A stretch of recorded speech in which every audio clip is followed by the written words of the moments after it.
Tatlong patay sa sunog sa Taguig, magkakayakap pong natagpuan ng mga labi ng isang lola at kanyang dalawang apo. May live report si Von Aquino. Von. Yes, Igan, kalunos-lunos nga ang nangyaring sunog dito sa Barangay Bagong Bayan sa Taguig City kaninang hating gabi. Dahil matapos maapula ang sunog ay natagpuan ang bangkay ng isang lola at kanyang dalawang apo sa loob ng kanilang bahay. Sa cellphone video na ito, kuhang-kuha ang nagngangalit na apoy na tumupok sa dalawang bahay sa Barangay Bagong Bayan, Taguig City, pasado alas 12 ng hating gabi.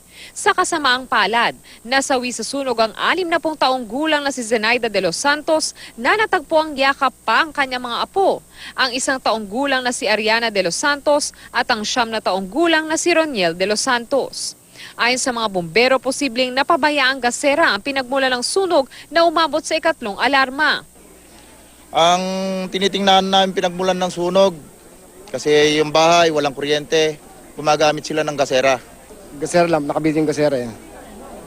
Matagal na panahon na yung gasera yan eh, hindi ako sa bahay namin eh. Halos mawala naman sa sarili ang ama ng nasawing bata na si Roniel. Ginising lang ako na bahay namin, sabi sunog daw, dano daw sa malapit sa nanay ko. Dito tumakbo ko, pagtakbo ko, sunog na, wala na. Sabi nga raw yung nanay ko tsaka yung anak ko doon. Hindi ko matanggap yung anak ko eh. Nakita ko pa, wala na, ganun lang yung anak ko. Lalo yung baby, yung pamangkin ko pa eh. Birthday pala pamangkin ko. Nadamay naman sa sunog ang katabing bahay pero wala namang naitalang nasugatan sa isa pang pamilyang nasunugan.